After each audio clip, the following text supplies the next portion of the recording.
All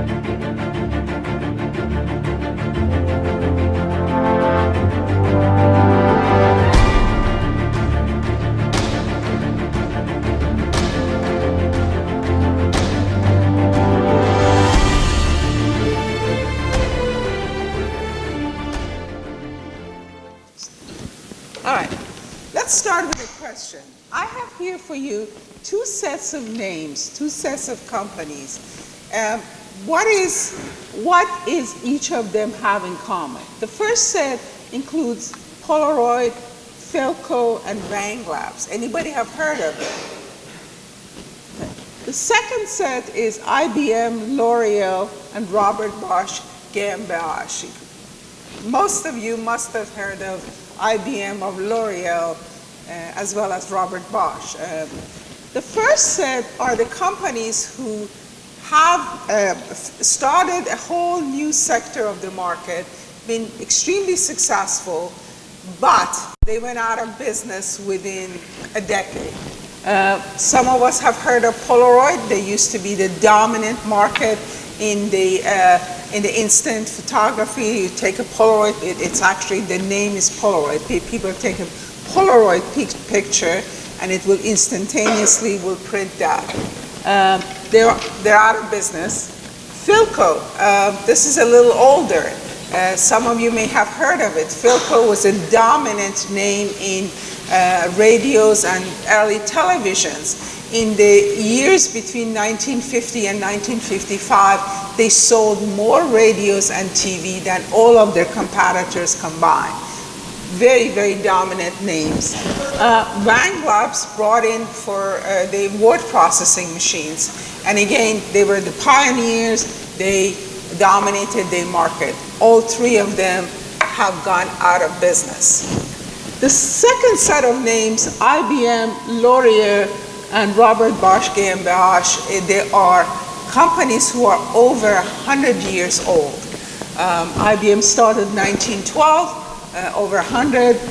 L'Oreal started 1909, again over 100. And Robert Bosch is actually the oldest, that started 1888. What made these three companies so gave them such a longevity? What made them last so long and hopefully they're still going strong?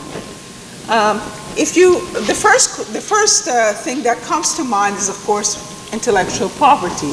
But if your answer to that question is the intellectual property, that's not correct.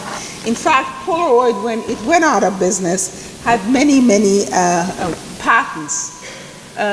IBM, of course, has a lot of patents, but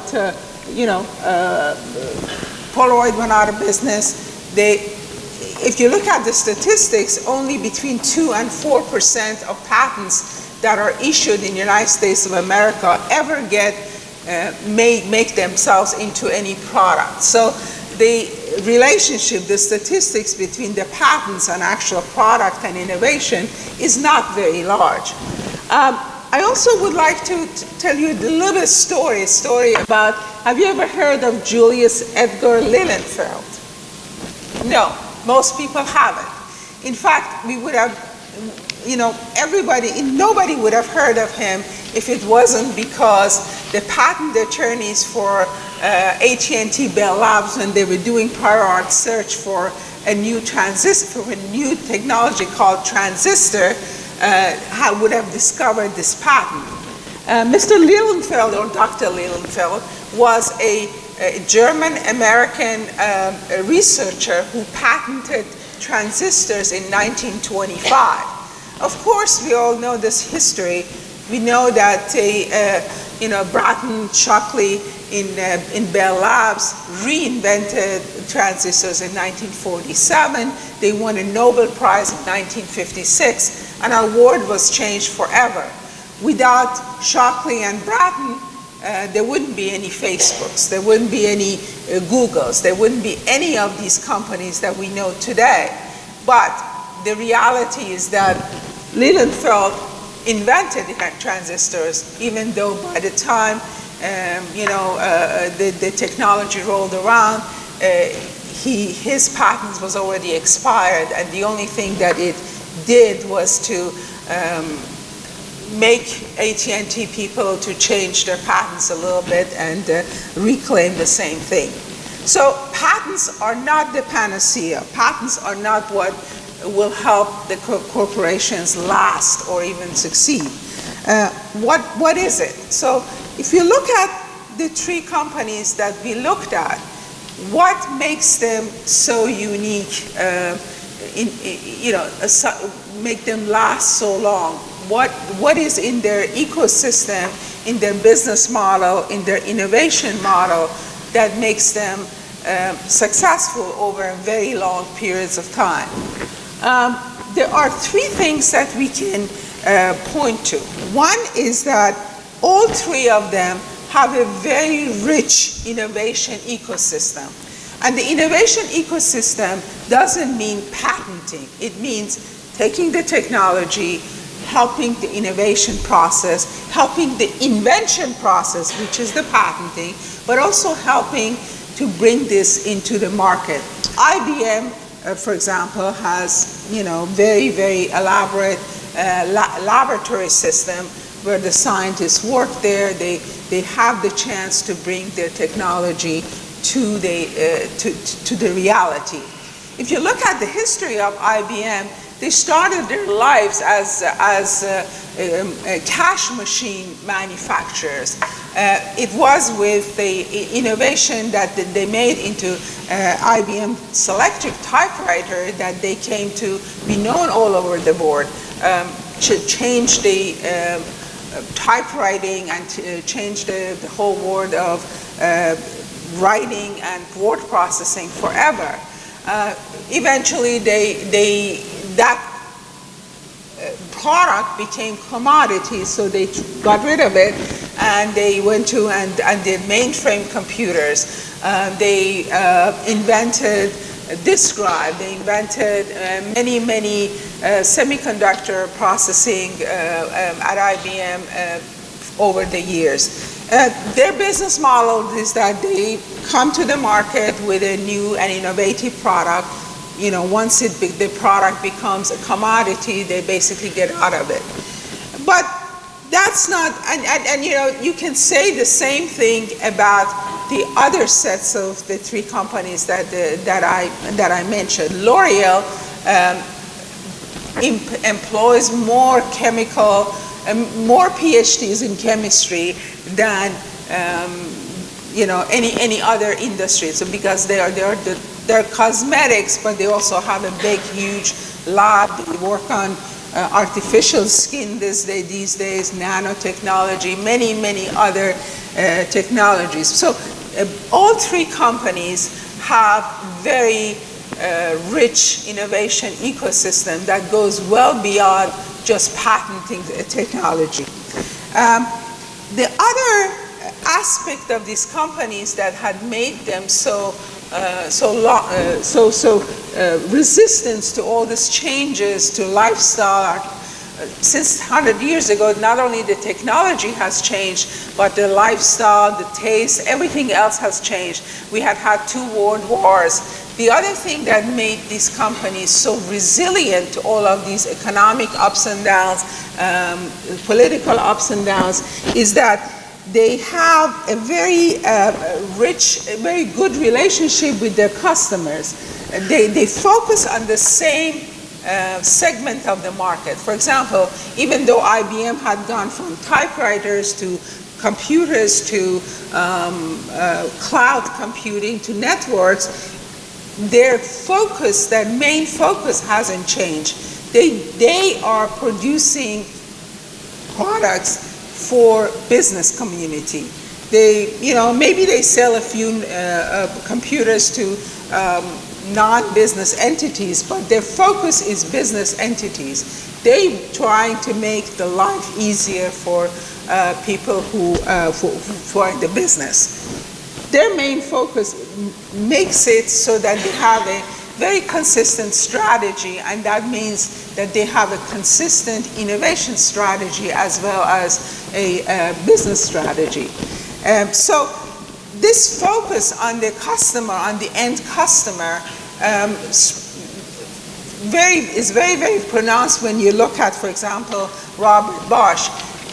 Quite often, Robert Bosch mixes their innovation ecosystem and their focus and working very closely with their customers to working with customers and actually doing joint projects in innovation arena. For example, Robert Bosch works very closely with both BMW and Mercedes-Benz. They're one of their main research facility is quite close to Mercedes-Benz research facility in Stuttgart, Germany. But they also work with Denso in Japan. They have a rich set of alliances and joint ventures with different companies to bring in the new ideas from their customers, from their, from their competitors, and work on a collaborative basis with them. So that enforces not only the innovation ecosystem, makes it broader, but also makes the relationship with the customers that they're working with stronger. If you work with someone to develop a product, obviously you're gonna buy that product for a long time. And in automotive industry especially, the quality is very important, and folks paid a lot of attention into that ecosystem. The other aspect of these three companies, Robert Bosch, L'Oreal, and IBM, that they have in common is that they define intellectual property much more broadly than again patents. IBM they include know-how, then they include brands. IBM, for example, is very protective of its brand. And it has a very strong name. People around the world know about IBM. And in addition, it has a price tag to it.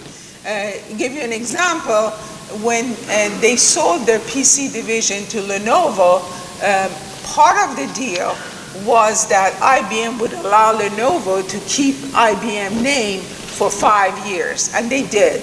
And that was basically the beginning.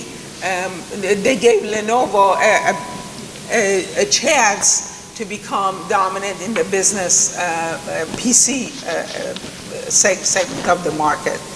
So for them, again, the same thing with the L'Oreal. They're the largest cosmetic company in the world. They stay in the same, more or less in the same segments. They deal with working women mostly, but busy women of today, the same way as they dealt with busy women of their time in 1909. They are now, obviously expanding their offerings. They are bringing in very new technology, very advanced technology, but they are dealing with the same customer, and they are very adamant about keeping their quality high and their name and brand high. So these are the three things that, if you look at multiple companies that have sustained have been around for a long time. General Electric is another company. BASF is another company. So these all have these three aspects to them. The continuous innovation is especially at the heart of it. And that's the part that, for example, as Technology Licensing Office, we always have to deal with. We have to make ourselves part of their innovation ecosystem, the big companies, and become a partner in that arena and understand the rest of the ecosystem as well. With that, I just want to, but the models of innovation, of course, have changed since 100 years ago. In the 100 years ago, or even 50 years ago, corporate research and development centers were where the innovation would happen. Then in the 1960s and 70s, of course, we see the emergence of a new model of venture-funded startups, which is a lot of you guys will deal with or are dealing with now. Startups taking technology from often from universities, and being funded by the venture capitalists, becoming new companies. That's how Google started. That's how many new companies start. But that model is also becoming weaker because venture capitalists have much less patience. They want to get some quick money, so they fund a lot of software stuff that are near market presence, but for something like I don't know, a disk drive or something, hardware-oriented projects, they are not as robust as they used to be. We see a lot of new emerging models for innovation. We see collaborative models. We see consortia. We see, private-public partnerships. We see incubators, accelerators. So they are all new models which we don't know which one will succeed. But the question that I want to leave you with is that who will be the next company who will last 100 years? Would it be a Google, an Amazon, a Weibo, Alibaba, or a company from Turkey? I mean, coach industry, perhaps we don't know. But in my opinion, the company that will be successful in the next 100 years and will last 100 years will be the one that can deal with this emerging and changing ecosystem, innovation ecosystem. Doesn't mean that the fundamental of having to sustain themselves with the continuous innovation change. That model, that fundamental is still there, but just the mechanism of how to innovate might have changed. So I leave you with that question. Who will be the next company that will last 100 years? With that, thank you very much.